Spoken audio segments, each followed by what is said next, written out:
Welcome back to the Begin Within Health show. I want to share something really cool that I recently came across as I was listening to the podcast called Nudge with host Phil Agnew. It's a marketing show, and he often looks at studies, research that have been done on how the brain works. And I just love it. I find it to be so very interesting. And his main approach is to use it in marketing.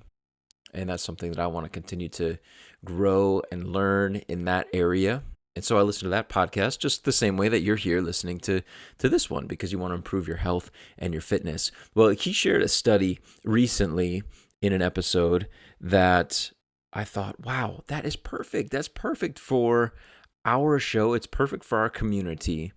And I've been sharing it with some of my clients because it is such a powerful piece to motivation and following through on our determination to make fitness and health improvement and the inputs, the things that we have to be doing every single day in order to improve our health and fitness, to make those things more stable in our lives.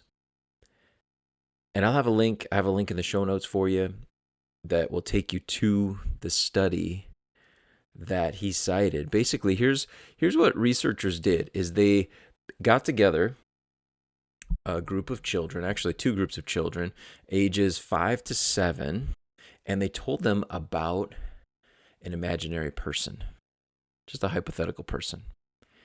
And so in the abstract, for example, they use the name Rose to talk about this hypothetical person that they're telling the children about. And then after they told the children about the person, they asked them questions about how likely the person was to do this or that based on the story that the children have been told about the person.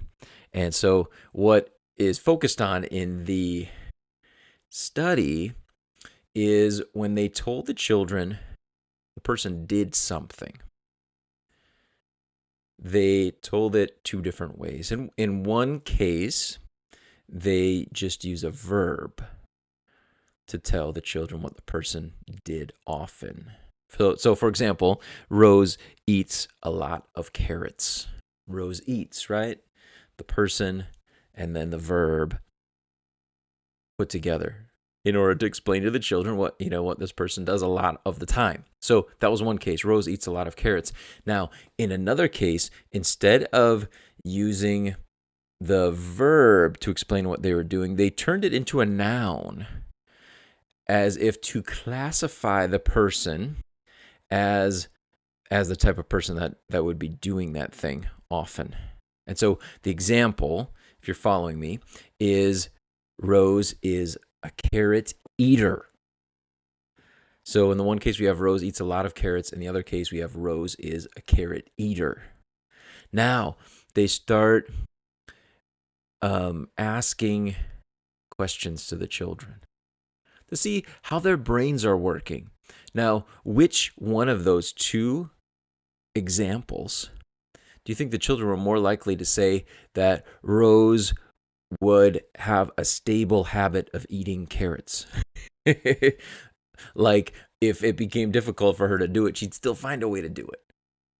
Well, you probably would guess it's the time when they use the noun to explain her behavior, right? It's not Rose eats a lot of carrots. That wasn't the one that indicated stability of action to the children. It was actually the one that made her actions into a noun. It told them that she's this type of person. Rose is a carrot eater.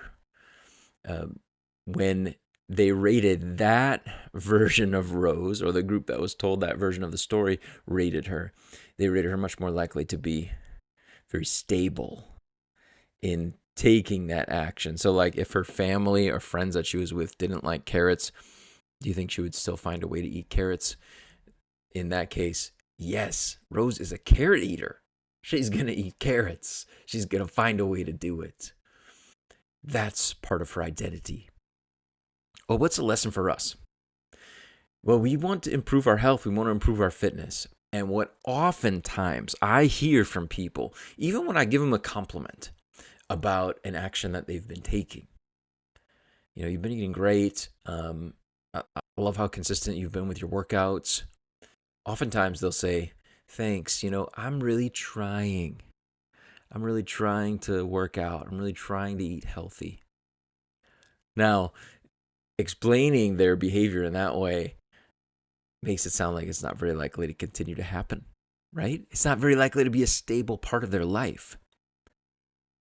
But if they begin to explain their actions as though I'm becoming the type of person that works out every single day, or I do it because I'm a healthy person, I'm a health conscious person, but that's who I am. So when we start to wrap our identity up into the behaviors that we want to continue to do, the actions that we want to continue to take are part of who we are. They are much more likely to become a stable part of our lives. And I don't want you to miss the value of that. So when it comes to just taking a quick look at yourself and look at even the language you use with yourself, not just to other people, but even to yourself, what's it like? Are you just a version of yourself that's trying to make this work? Or are you someone who's becoming the person who does this consistently? Are you a regular exerciser? Are you a daily exerciser? Are you a healthy eater? Are you a vegetable lover? You get the idea. Are you an intentional eater? Are you someone who puts a lot of effort into creating healthy meals?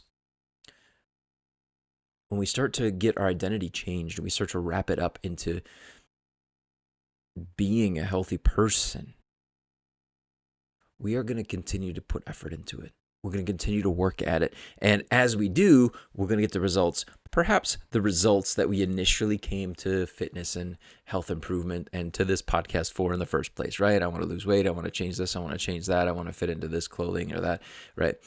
The results just come as a byproduct of being the person who does the healthy thing consistently.